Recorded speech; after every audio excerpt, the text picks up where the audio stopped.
If you could believe it, I had to go to the store and buy a new GoPro.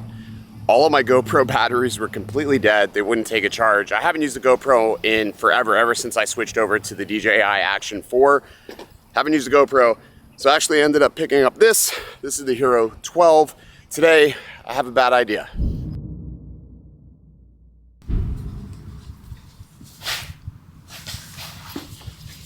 I know this is a silly thing to say, but the Avata 2 purse is probably my favorite purse accessory, mancessory that you can use with the Avata. Okay, so obviously today we're gonna be talking about the brand new bad idea mount for the Avata 2.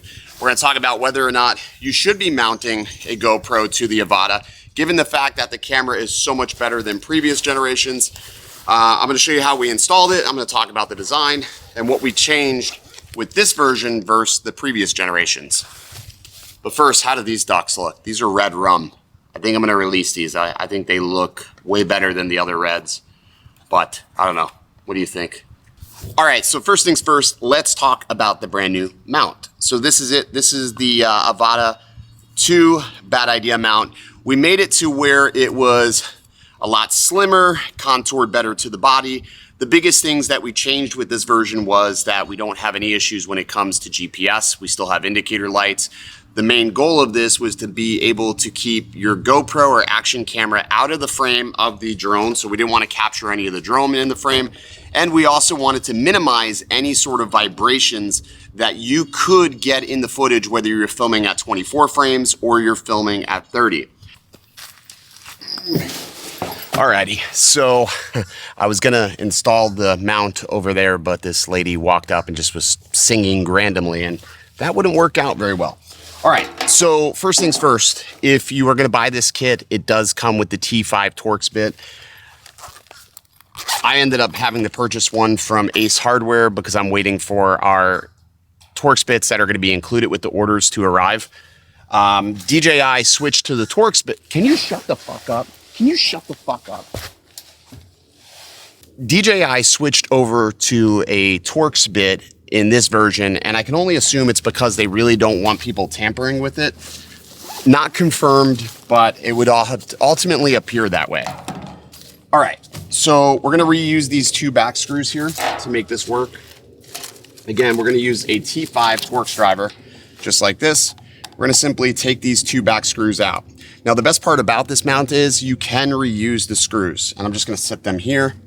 Now, the Torx drivers that we are sending, they are magnetic, which is great, which means you're gonna have less opportunity to hopefully lose these little tiny screws. The mount is going to clip, it's a really firm clip. It's gonna feel like you're breaking something. Don't be afraid that it's gonna break anything. It just clips into the front of here, and then what you wanna do is make sure you line up these holes. Now, the way we design these is these holes here are recessed. We even made a hole for the indicator light. Then you're just gonna simply take those existing screws and plug them back into the slots just like so. And it'll lock it back down into place. Don't over tighten it too much. It doesn't need to be crazy tight. Basically, you just want to retorque it to the factory specs, which I have no idea what those specs are. So best rule of thumb is don't old man tighten shit. All right, that's about right. Blow off any of your debris, and that's how the mount sits. Now the mount is free and clear of the actual drone itself and the gimbal, and you can see it sits on here nice and, nice and svelte-like. It is avoiding the GPS. The GPS is up here in this front portion. We made sure also that we're not going to have any of the ducks in the shot, even at the widest view. But the main thing is stability. We want to reduce some of those vibrations that were introduced in the bad idea version 1 on the Avata 1, and this definitely does that. So now that we have this on, we can go ahead and mount our GoPro. And a lot of times when I make these designs, it takes me a little bit longer because I want to test every aspect. I don't just make something out there for you to buy and then find out it doesn't work and it's a piece of shit later. I want to make sure that you really have the best possible experience with it. So this also keeps the center of gravity very traditional. And there we go, just like that. So perfect. So I'm going to put it more aggressively, probably about like 20 degrees. There you go, perfectly mount it, just like so. All right, let's go ahead and give this thing a test flight, and we'll compare footage between the Avata 2's footage and the Hero 10. Or I should say, I'm sorry, this is the Hero 12. My bad, Hero 12, I just bought it. All right, so the settings on the GoPro for this test, 4K, 30 frames per second, super view, because I want to see if we capture anything in the front. And then of course, I'm going to be flying a manual as well. And then on the Avata, it's going to be set to the wide profile. And again, everything's set to standard profile. All right, let's see how well this actually works. I think that's recording. Yep, okay, cool. And then I'll put my goggles down. And now I got to defog my goggles because they got fogged up on my head. Son of a gun. Son of a biscuit. Okay. Okay. Come on. All right, there we go.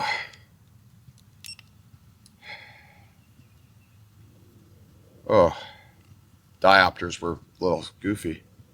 All right, there we go. All right, let's put this in manual. We'll go 20 degrees. God, I hate the questions, man. Jesus, all the questions. All right, let's send it. Woo, okay. There we go. So you're gonna notice a lot more bobbles when it comes to using the GoPro on the Avata 2. That is normal to have that much, bobble in there. Again, you have something on top of something that wasn't necessarily intended to have something. But, I digress. So I just want to come up with it here. Again, I'm flying 4x3. I'm also monitoring the battery life. So we started at 100%. We got 84% obviously now. So, or I don't even know if this was a full battery, to be completely honest. I'll have to check the DVR.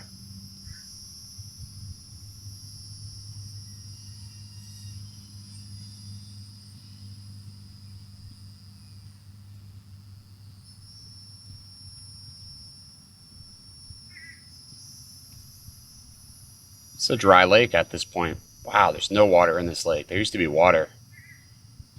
No water. Dry lake bed. Oh, there's water. There's the elephant. All right, let's go ahead and head over here.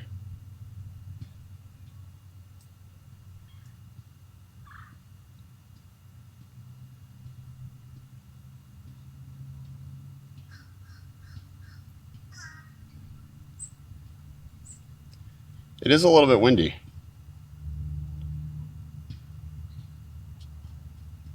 Do I go in there? I don't know if I go in here. Do I feel confident enough to go through the elephant without crashing? Yeah, I guess so.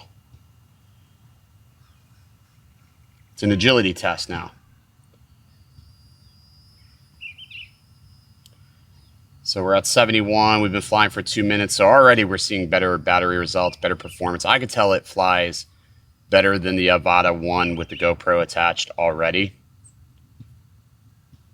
I mean, that's apparent. GPS is working as it should. So far, everything feels really good.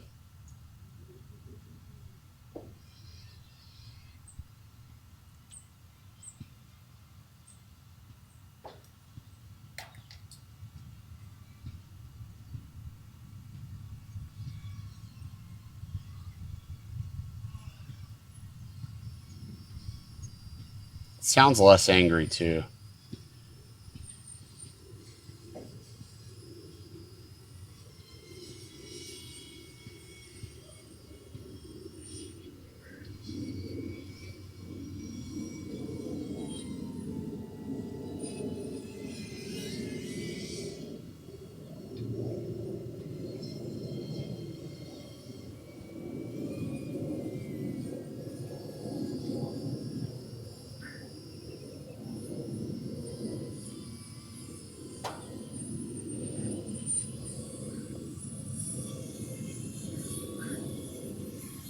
All right, so we're sitting at just over 3.5 minutes of flight with the GoPro.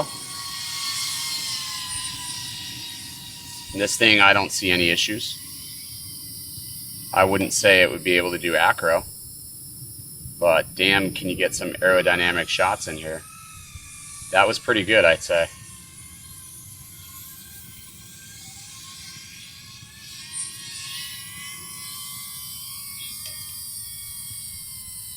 Not really having to over torque or stress it, so that's a good thing. So coming down through the trees.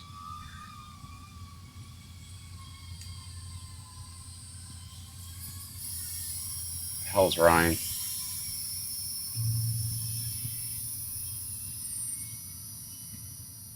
All right, let's bring it in and we can assess the motor situation.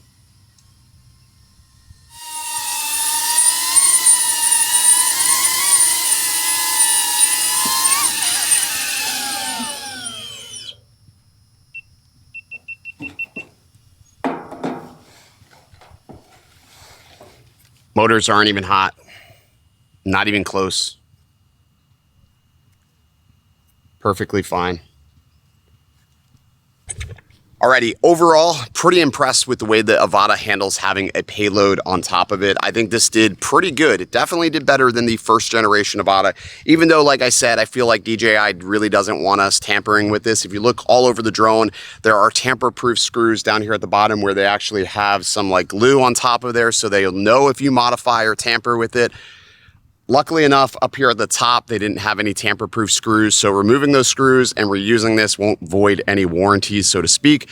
Unless if you crash it with the Avata, then, I mean, obviously your warranty's probably hosed, but overall, it flies great. Like I said, the new mount is a lot more aerodynamic, a lot sleeker, a little firmer. Hopefully that will translate into some better results when you're filming at those lower frame rates like 24 and 30 frames per second specifically. All right, that's gonna do it for this video. I will see you in the next one. Link in the description for the Bad Idea mount version 2 is beneath this video. As always, thank you so much for supporting the channel. I'll catch you next time. They checking for me, no one checking on me, so I had to go run up a check. I got the message on me, ain't no flexing on me. My attorney gon' call and collect. Blessings on blessings for me, my successes only made them envious, they got upset. I had to put all their egos in check. I want the money, the power, respect, and I